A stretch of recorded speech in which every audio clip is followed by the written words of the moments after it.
아멘. 기도합니다.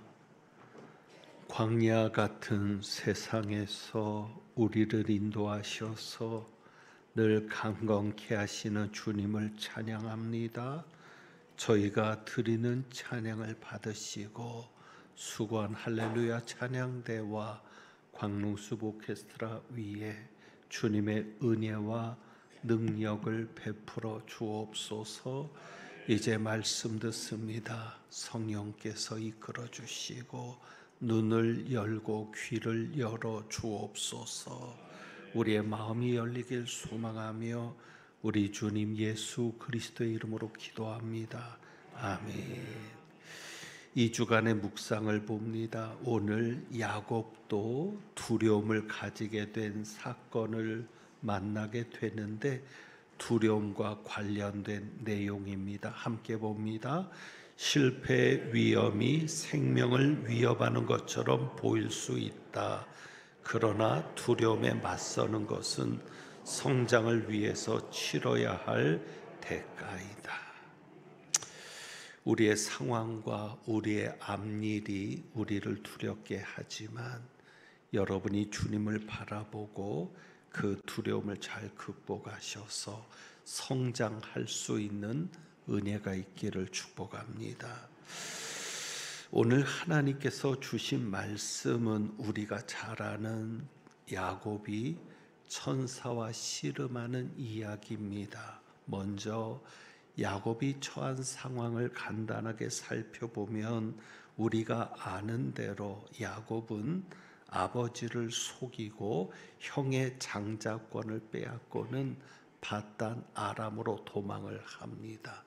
외삼촌 라반의 집에서 대략 20년간의 도피 생활을 하고는 그리고는 그 생활을 청산하면서 고향으로 돌아오는 그 과정이 32장에 자세히 기록되어 있습니다. 32장을 보면 3절에 보면 32장 3절에 보면 야곱이 먼저 한 일은 에서에게 사절을 보내는 겁니다. 화친을 청하기 위해서 에서에게 사절을 보냈는데 그 사자들이 돌아와서 보고를 하는 내용이 야곱을 두렵게 합니다. 이런 보고입니다. 형 에서가 400명을 거느리고 오고 있다는 겁니다. 단순한 400명이 아니라 어쩌면 야곱을 죽일 수도 있는 무장한 400명일 수 있습니다. 그래서 야곱은 그 이야기를 듣고는 심히 두렵고 답답한 마음을 가지게 되고 어떻게 하면 이 상황을 피할 수 있을까 싶어서 여러 가지 머리를 쓰는 겁니다. 그 중에 한 가지가 7절부터 나오고 있는데 야곱이 함께한 동행자들, 사람들과 가지고 있는 모든 것을 두 대로 나누는 겁니다. 그래서 한 대가 공격을 받으면 남은 한 대는 피할 것이다. 그러니까 야곱이 400명을 가지고 자기를 공격할 수 있는데 다 죽을 수 없다, 다 망할 수 없다. 그래서 절반으로 나누어서 한쪽만 망하게 하는 50%의 손실만 가지도록 머리를 굴린 겁니다. 그렇게 인간적으로 계획을 세운 후에는 하나님 앞에 기도를 하게 됩니다. 그 기도의 내용이 9절에서부터 12절까지 나옵니다. 내 조부 아브라함의 하나님, 내 아버지 이삭의 하나님이 여호와여 라고 하면서 하나님 앞에 기도를 하게 되는데 그 기도의 중심 내용은 11절입니다. 이렇게 말합니다. 내가 주께 간구하오니 내 형의 손에서 에서의 손에서 나를 건져 내시옵소서. 내가 그를 두려워함은 그가 와서 나와 내 처자들 칠까 겁이 나기 때문이니이다.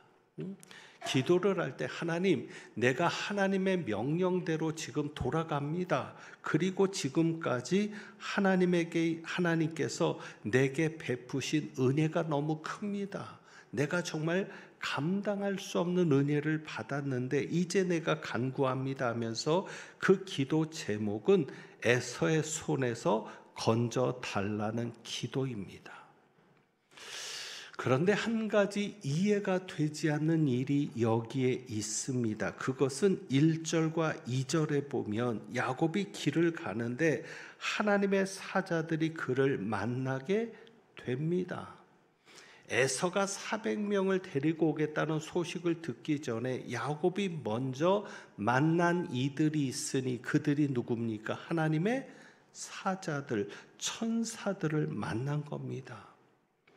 그 숫자가 얼마나 크고 그리고 그 힘이 얼마나 강해 보이는지 2절에 보면 야곱이 그들을 볼 때 뭐라고 얘기합니까? 하나님의 군대라고 합니다. 하나님의 군대를 자기가 만났는데 어찌 보면 에서가 거느린 400명보다 못하겠습니까?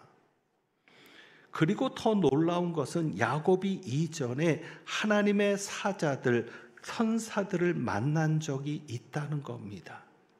그게 언제입니까? 창세기 28장입니다. 에서를 피해서 밧단 아람으로 도망을 할 때 베델에서 경험한 일입니다. 그러니까 베델에서 잠을 잘 때 꿈을 꾸게 되죠. 꿈에 사닥다리를 보게 되는데 그 사닥다리가 땅 위에 서 있는데 어디까지 닿았더라? 하늘에까지 닿은 사닥다리를 봅니다. 그리고 그 사닥다리 위에서 누가? 하나님의 사자들이 그 위에서 오르락 내리락 하는 것을 보았다는 겁니다. 그러니까 32장에 만난 이 하나님의 천사들을 야곱이 그 전에도 본 겁니다. 언제? 베델에서. 그런데 하나님이 단순히 꿈을 꾸게만 하신 것이 아니라 그 꿈에서 하나님이 말씀을 주셨습니다.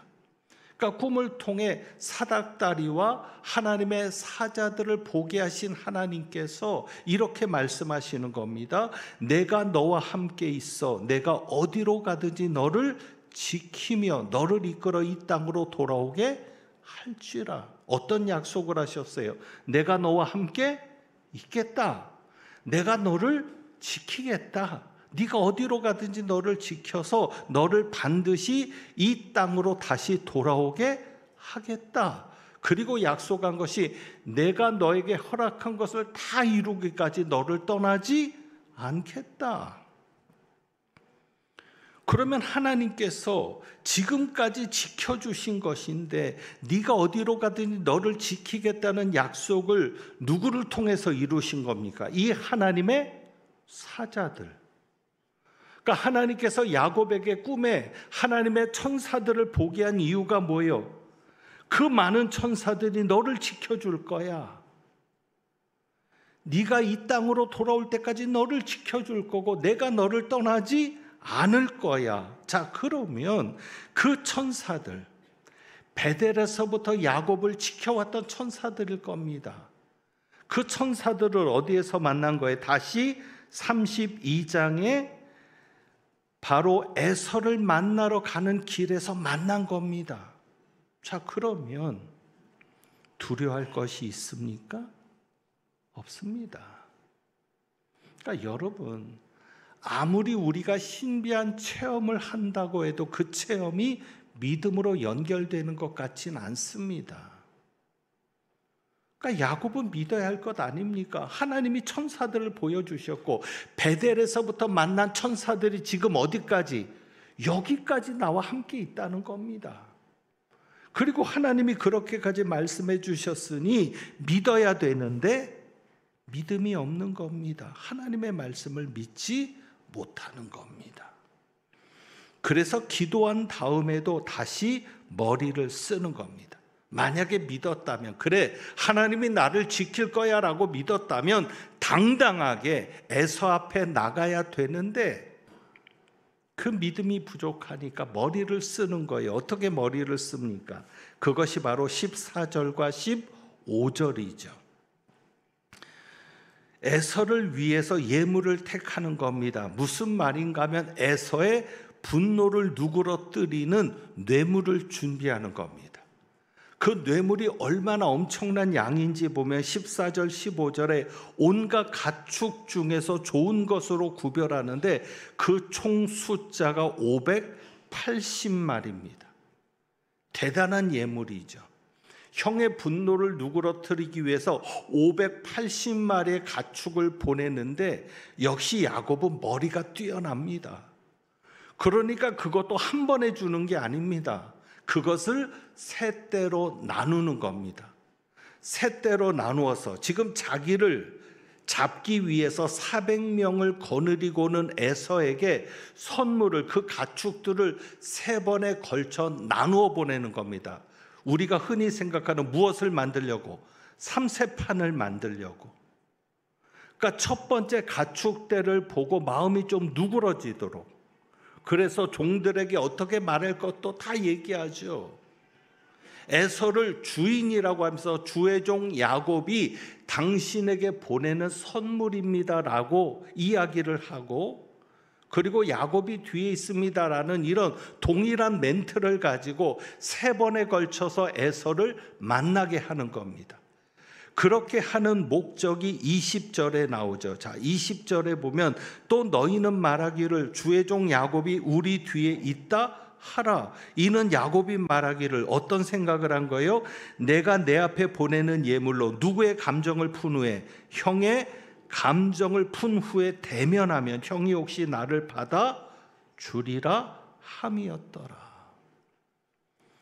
기도를 하고 믿음이 생겼다면 굳이 이럴 필요는 없는데, 그런데 여기서 야곱은 또 하나의 계략을 준비합니다. 그것이 무엇이냐면 21절에 예물을 앞서 보내고 그는 무리 가운데서 밤을 지내다가 22절입니다. 밤에 일어나. 굳이 그 밤에 누구를 보냅니까?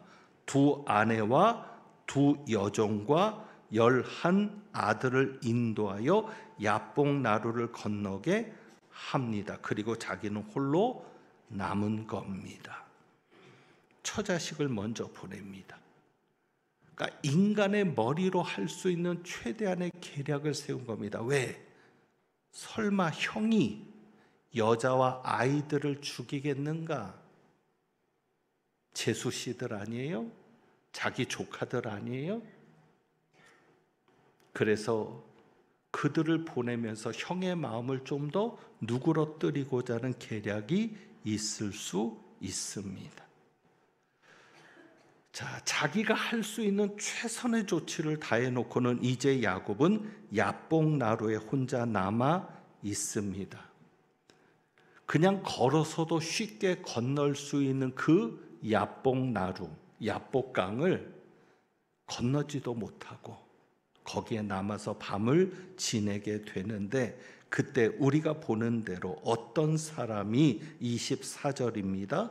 날이 새도록 야곱과 씨름을 하게 됩니다.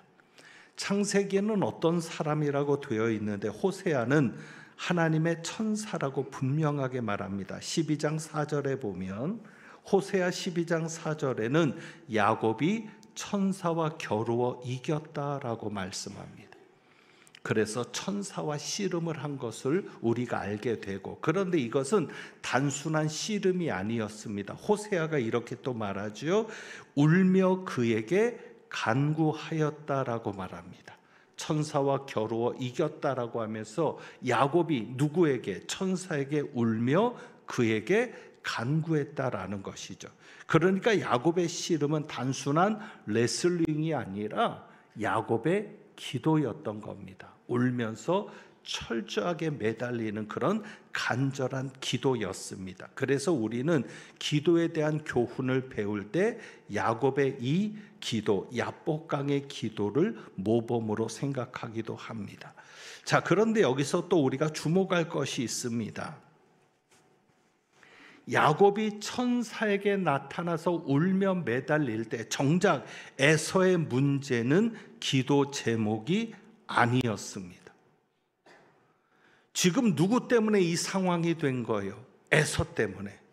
그래서 야곱은 지금 어떤 목적을 가지고 온갖 계획을 세웠던 거예요? 에서의 분노를 누그러뜨리려는 목적으로 계획을 세웠잖아요. 그런데 하나님이 보낸 천사를 만난 거예요. 얼마나 좋은 기회입니까? 그러면 그 천사에게 울면서 매달리면서 간구하는 내용이 어떤 내용이어야겠습니까? 에서의 분노를 누그러뜨려 달라고. 그런데 에서의 분노를 누그러 달라는 기도도 아니고 에서에게서 자기를 살려달라는 기도가 아니었습니다. 26절입니다. 26절 보면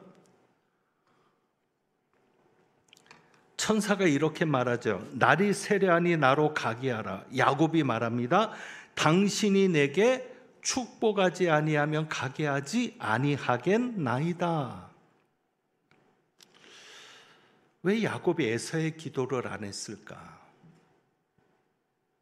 분명히 천사에게 매달려서 기도하는 제목이 에서여야 했는데 에서에 대한 기도가 아니었습니다. 어떤 기도? 축복을 달라는 기도였죠. 왜 그랬을까?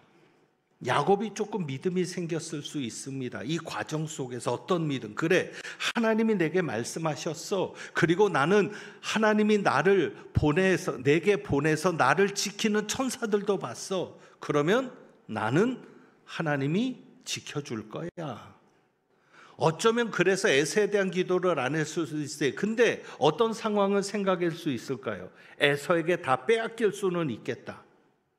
에서에게 다 줄 수도 있겠다. 그러면 그 다음에는 빈털터리가 되니까 뭘 받아야 돼? 하나님의 축복을 받아야 내가 다시 일어설 수 있겠다. 어쩌면 그런 계산이었을지 모르겠습니다. 어쨌거나 에서의 문제를 가지고 기도를 시작했는데 에서를 가지고 천사에게 매달린 것이 아니라 하나님의 축복을 구하는 매달림이었습니다. 이제 이쯤에서 한 가지 질문을 던져봅니다. 26절에 당신이 내게 축복하지 아니하면 가게 하지 않겠습니다. 그래서 축복에 달라고 그렇게 매달리는데 천사는 야곱에게 무엇을 합니까? 이름을 묻습니다. 그 사람이 그에게 이르되 내 이름이 무엇이냐? 여러분, 천사가 야곱의 이름을 몰라서 물었을까요? 네 이름이 뭐야? 참 당돌하구나. 너 도대체 이름이 뭐야? 몰라서 물었을까요? 아니죠.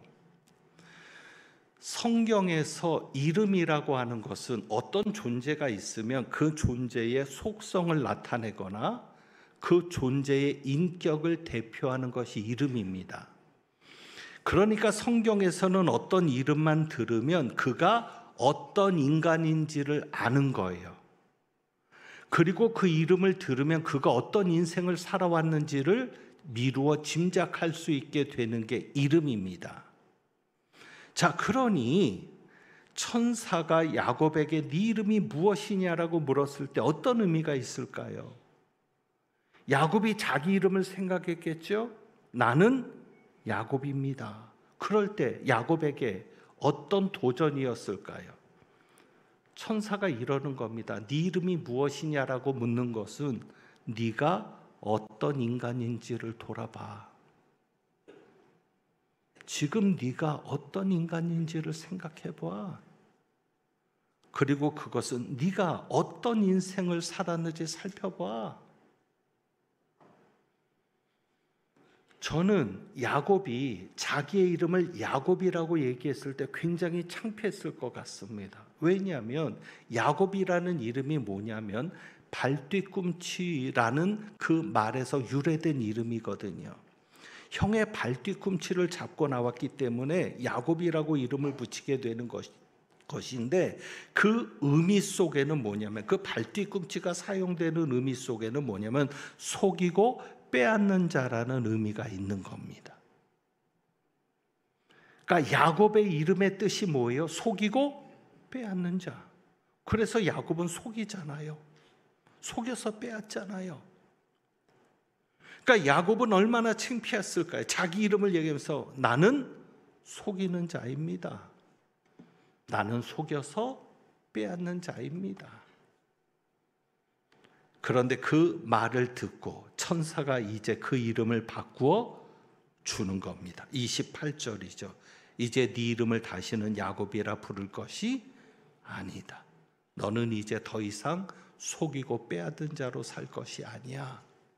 너는 누구로 살아갈 거야? 너는 이스라엘로 살아갈 것이다 라고 말하는 겁니다.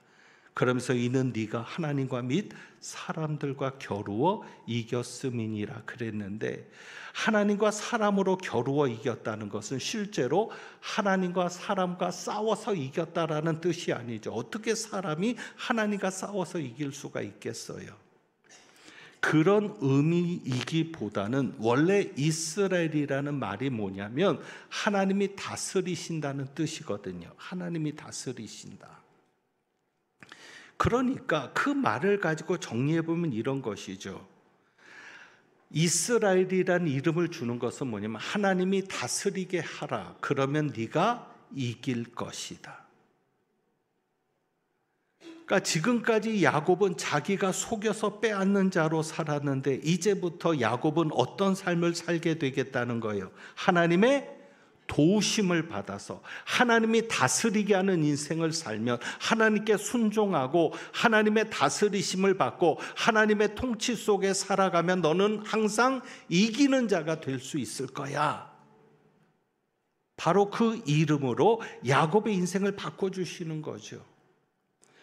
그러니까 우리는 이 사건 속에서 하나님의 분명한 목적을 발견하게 됩니다. 여러분, 하나님의 분명한 목적은 뭐예요? 야곱을 변화시키는 겁니다. 야곱에서 무엇으로? 이스라엘로. 야곱처럼 살았던 인생에서 이제는 이스라엘로 살아가는 인생으로. 야곱의 목적은 뭐였어요? 야곱의 목적은 뭐였어요? 야곱의 목적은 에서였어요. 그런데 하나님의 목적은 야곱의 변화였습니다. 결국 하나님께서 에서를 만나게 하신 이유도 무엇입니까? 야곱이 하나님이 말씀하신 대로 순종하기 위해서 반드시 거쳐야 될 것이 에서였습니다. 그러니까 하나님은 그 길목에 에서를 두고는 야곱을 보내시는 거예요. 여러분도 그럴 수 있어요. 여러분의 삶에 정말 만나고 싶지 않은 사람을 만나고 경험하고 싶지 않은 사람을 통해서 경험하게 되는 일이 있을 수 있어요. 피해갔으면 좋겠는데, 근데 하나님은 일부러 만나게 하시는 거죠. 왜 만나게 하십니까? 그 에서를 통해서 누구를 변화시키려고? 야곱을 변화시키려고. 그러니까 하나님의 목적은 야곱의 변화에 있는 겁니다. 그러니까 에서에 대한 문제 해결도 무엇이 변화되면 해결받을 수 있다. 야곱이 변화되면 에서의 문제는 저절로 해결받을 수 있다.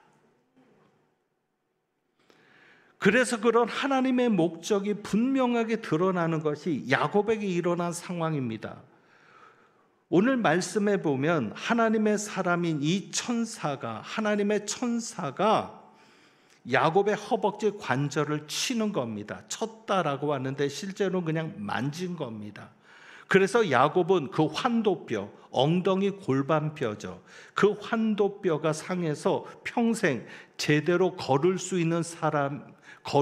없는 사람이 된 겁니다. 자, 그래서 그런 얘기가 있죠. 31절, 그가 분예를 지날 때 해가 돋았고 그의 허벅다리로 말미암아 절었더라. 여러분, 우리 어르신들이 골반을 다치는 걸 조심해야 합니다. 왜? 골반을 다치면 일어날 수가 없어요. 계속 누워 있어야 돼요. 근육도 다 빠지고. 정말 중요한 것이 환도뼈인데 야곱은 그 환도뼈를 상함으로 이제는 내 힘으로는 살아갈 수 없는 존재가 된 겁니다. 야곱은 지금까지 인생이 어떤 인생이었어요? 싸우는 인생이었어요. 그리고 한 번도 져본 적이 없는 인생이었어요. 야곱은 어디서부터 싸웠죠? 어머니 뱃속에서부터 싸운 거예요. 누구랑? 형 에서랑 서로 먼저 나가겠다고 싸우다가 에서의 발 뒤꿈치를 잡은 거죠. 그래서 야곱이라는 이름도 얻은 것인데, 지금까지 야곱은 육신의 힘이나 자신의 힘, 자신의 지혜, 자기 머리, 그리고 자신의 인간적인 수단에 의지해서 이기는 삶을 산 겁니다. 그런데 이제는 환도뼈를 상함으로 해서 더 이상 내 힘으로는 살 수 없는 존재가 된 거예요. 그러면 누구 힘으로 살아야 돼요? 하나님이 주시는 힘으로. 그게 이스라엘이거든요. 하나님이 다스리게 하라. 그러면 네가 이길 것이다. 이제는 평생 자기 힘과 자기 지혜를 믿고 사는 사람이 아니라 하나님이 주시는 능력으로 하나님의 도움을 받아 사는 자로 살아야 되는 겁니다. 하나님이 원하셨던 야곱의 변화는 그것입니다. 그래서 28절을 보면은요, 28절 이스라엘이라 부를 것이니 이는 내가 하나님과 및 사람들과 겨루어 이겼음이니라. 이 말씀을 묵상하면서 이해되지 않는 게 그거였어요. 야곱이 사람과 싸운 적이 없는데 지금 야곱은 누구와 싸웠어요? 하나님의 천사, 어떤 사람이라고 되어 있는 하나님의 천사와 싸워서 이겼잖아요. 그런데 천사는 지금 뭐라고 얘기해요? 네가 하나님과 및 사람들과 겨루어 이겼다. 여기에서 하나님이 주시는 깨달음이 있는 겁니다. 여러분, 야곱이 에서를 이기려면 누구를 이기면 되는 거예요? 하나님을 이기면 되는 거예요. 그러니까 하나님과 및 사람과 겨루어 이겼다는 얘기는 뭐냐면 하나님을 이기면 사람은 어떻게 되다? 저절로 이기게 된다. 여러분들이 이기고 싶은 사람이 있죠. 여러분을 힘들게 하고 어렵게 하는 사람들이 있죠. 야곱에게는 에서처럼. 그러면 그 사람을 이기는 것은 그 사람과 직접 싸워서 이기는 게 아니에요. 하나님을 이기면 돼요. 하나님을 이기면 하나님이 그 사람을 이기게 해주세요. 그것이 야곱을 통해서 보여주신 하나님의 메시지죠. 그러면 하나님을 이기는 게 뭘까? 내가 변화되는 겁니다. 내가 하나님의 마음에 맞는 자로, 하나님이 기뻐하시는 자로 변화될 때 하나님에게 감동을 주면 하나님이 져주시잖아요. 그래, 내가 졌다. 그래서 우리 창세기에는 나오지 않는데 제가 소개하는 야살의 책에 보면 그 기록이 있습니다. 뭐냐면 놀라운 일이 벌어져요. 야곱과 에서가 만나는데 어떻게 돼요? 야곱과 에서가 만나는데 33장 4절에 보면 에서가 달려와서 그를 맞이하여, 달려와서 그를 맞이하여 안고 목을 어긋 맞추어 그와 입 맞추고 서로 우니라. 에서가 또 적극적으로 야곱에게 달려고 서로 통곡을 하는 놀라운 역사가 일어나죠. 그런데 야살의 책에서는 이렇게 말합니다. 하나님께서 그렇게 하셨다는 거예요. 그래서 에서의 눈에 은혜를 주셨다는 거예요. 에서가 자기 동생 야곱을 보고 그 야곱과 함께한 사람들을 볼 때 은혜를 베풀 수 있도록 에서의 눈에 은혜를 주셔서 이러한 역사가 일어났던 것이죠. 여러분, 내가 변화되면 내가 그렇게 두려워했고 내가 그렇게 싫어했고 내가 그렇게 꺼려했던 이들을 누가 변화시켜 주십니까? 하나님이 변화시켜 주시는 겁니다. 그래서 우리가 이렇게 정리할 수 있는 거죠. 왜 야곱이 축복을 달라고 할 때 천사가 이름을 물었을까? 결국 우리가 축복을 받는 비결은 뭐예요? 내 이름을 바꾸는 거예요. 다시 말하면 하나님께서 주시는 축복을 받으려면 내가 변화되면 됩니다. 내가 바뀌면 하나님이 주시는 복을 받습니다. 그래서 여러분이 정말 복 받으려고 한다면 여러분 자신을 변화시켜야 합니다. 그리고 또한 하나님이 주시는 가장 큰 복이 무엇이겠습니까? 내가 변화되는 것이 복입니다. 내가 변화되면 나머지는 누가 알아서 하세요? 하나님이 알아서 하시는 거예요. 그래서 야곱의 기도를 통해 여러분이 오늘 기억하셔야 될 것이 있습니다. 우리는 기도할 때 우리의 상황을 바꾸기를 원하죠. 내가 기도를 해서 내 문제를 바꾸고 내가 겪고 있는 이 상황을 바꾸기를 원하는데, 어느 때는 하나님도 바꾸려고 해요. 내가 기도해서 하나님의 마음, 하나님의 뜻도 내가 좀 바꾸려고 하죠. 그러나 하나님이 원하시는 기도의 목적은 어디에 있겠습니까? 하나님은 기도를 통해서 다른 것을 바꾸기를 원하시는 게 아니라 누구를 바꾸길 원하신다? 나를 바꾸길 원하신다. 그래서 여러분이 기도하는 목적의 가장 우선점에 여러분 자신이 변화되는 것을 놓고 기도하셔야 돼요. 내가 변하면 우리 가정이 변하고, 내가 변하면 교회가 변하고, 내가 변하면 내 주변의 사람들이 달라질 수 있습니다. 하나님께서 역사하여 주시는 겁니다. 그래서 오늘 말씀의 제목입니다. 기도를 통해 바꿔야 할 것. 여러분, 기도를 통해 바꿔야 할 것이 무엇입니까? 나 자신입니다. 여러분이 기도할 때 문제만 놓고 기도하지 마세요. 해결받아야 될 문제만 놓고 기도하지 마세요. 거기에 해결점이 없어요. 내가 변화되지 않는 한, 내가 복받을 그릇이 되고 내가 하나님이 기뻐하시는 그릇이 되지 않는 한 어떤 문제도 해결되지 않을 겁니다. 왜? 하나님은 나를 변화시키기 위해서 그 문제 속에 두셨거든요. 그 문제 있는 사람을 만나게 하셨거든요. 그러니까 기도의 목적을 내가 변화되기를 놓고 기도하면 그 나머지는 누가 역사하신다? 하나님이 역사하신다. 내가 변해야 살 길이 열리는 것을 여러분이 기억하시기를 원합니다. 그래서 야곱인 내가 문제를 만나면 그 문제에 집착하지 말고 야곱인 나를 이스라엘로 변화시키려고 하는 그런 마음이, 그런 노력이 여러분에게 있기를 주님의 이름으로 부탁합니다. 우리 그래서 이 찬양 드립니다. 야곱과 관련된 찬송은 338장이죠. 야곱과 같은 이런 간절함이, 이런 노력이 주님을 가까이 하는 노력과 간절함이 될 수 있도록, 그리고 정말 어려운 일 당할 때 우리가 주님을 더 의지할 수 있도록 543장도 함께 같이 찬송합니다.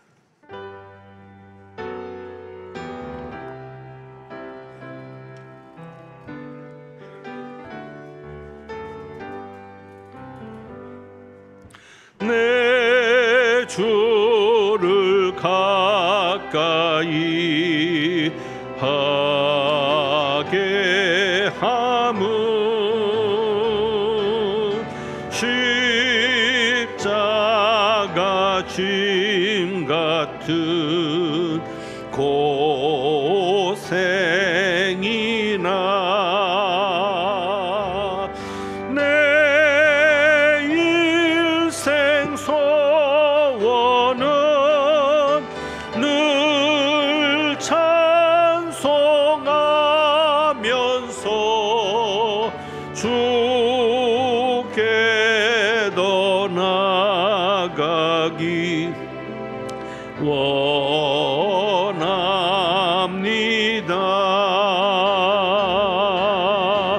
내 고생하는 것 옛 야곱이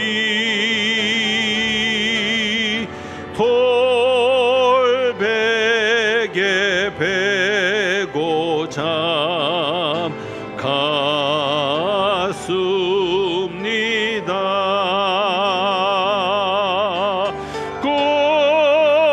꿈에도 소원이 늘 찬송하면서 주님 주께 더 나아가기 원합니다.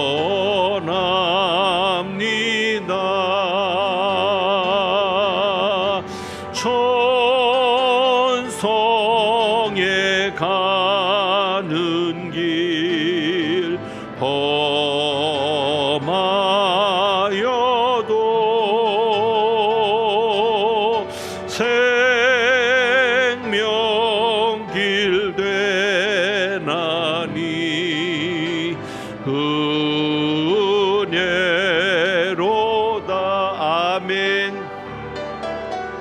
천사 날 부르니 늘 찬송하면서 주께 더 나아가기 원합니다.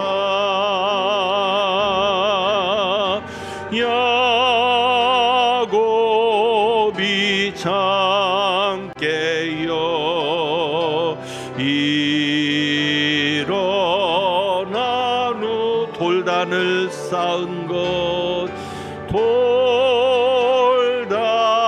돌단을 쌓은 것 본받았소. 숨질 때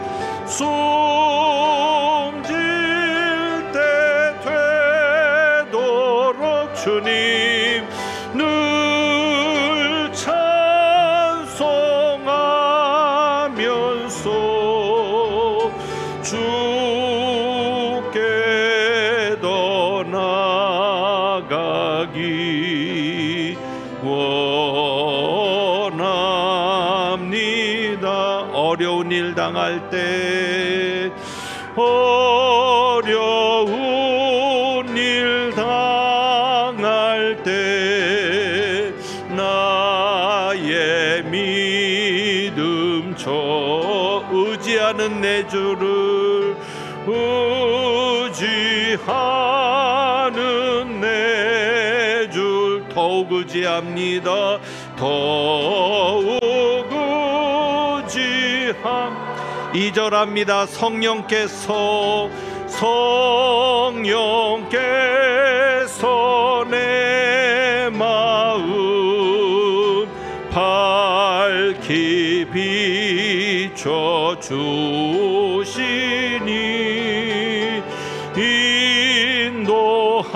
인도하심 따라 주만 의지합니다. 주만 의지함. 세월 지나갈수록 세월 지나갈수록 의지할 것뿐일. 아멘. 무슨 일을 당해도 예수 의지함. 4절합니다. 생명이 있을 동안 예수 의지합니다. 예수 의지합니다. 아멘. 천국 올라가도록 의지할 것뿐일세. 아멘 아멘. 세월 지나갈수록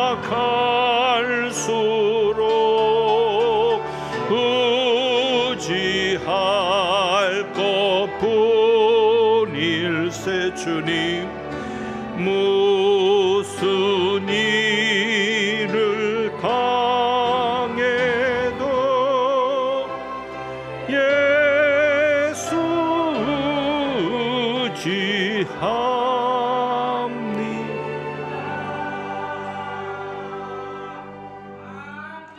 기도합니다.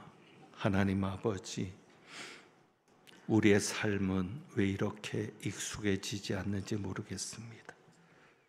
이렇게까지 오래 살면 이제는 살만하기도 또 사는 것이 쉬워질 법도 한데 왜 세월이 지나갈수록 더욱더 어려운지 모르겠습니다. 주님 도와주시옵소서. 악한 자일수록 자기 탓보다 남 탓을 하며 다른 사람을 향한 손가락질로 사는데 우리는 그리하지 말게 하시고 내가 먼저 달라지고 내가 먼저 변화될 수 있도록 주여 도와주옵소서. 정말 주위를 둘러보면 답답한 것 많고 모든 상황들이 국가적인 상황이나 우리 개인의 삶이나 모든 일터의 삶도 답답할 것밖에 없는데, 그럼에도 불구하고 내가 어떻게 달라져야 될지, 내가 어떻게 변해야 할지, 하나님이 원하시는 변화가 무엇인지를 끊임없이 주님께 기도하며 찾아가며, 그렇게 하나님의 마음에 맞는 자로, 하나님이 기뻐하는 자로, 하나님이 복 주실 만한 그릇으로 변화되어가는 저희들 되게 하옵소서. 오늘도 주님 앞에 드리는 이 예물이 우리의 변화된 모습이기를 원합니다. 물질이 주인되는 세상이 아니라 하나님이 주인되는 세상을 소망하는 우리의 신앙 고백이기를 원하며, 우리를 지키고 살릴 분은 하나님심을 고백하는 우리의 신앙 고백의 예물이오니 하나님께서 기쁘게 받으시고, 하나님이 책임지시는 우리 삶, 우리 가정, 우리 자녀 손들, 우리 일터, 우리 사업장, 우리 모든 생활 되게 하옵소서. 하나님은 내게 복을 주시고 너를 지키시기를 원하며, 하나님은 그의 얼굴을 내게 비추사 은혜 베푸시기를 원하며, 하나님은 그 얼굴을 내게로 향하여 드사 평강 주시기를 원하노라. 남 때문이 아니라 나 때문임을 인식하고 내가 먼저 변화되어 주님이 다스리시며 주님이 함께 하시며 주님이 도우시는 승리의 삶을 살기를 소망하고 나가는 주님의 귀한 백성들 위에 믿음의 주요 온전케 하시는 분인 예수 그리스도의 은혜와 부족한 우리를 자녀로 삼으시는 아버지 하나님의 사랑과 하나님과 더불어 살 수 있도록 도우시는 성령님의 교통하심이 이제부터 영원까지 함께 하시기를 축원하옵나이다. 아멘.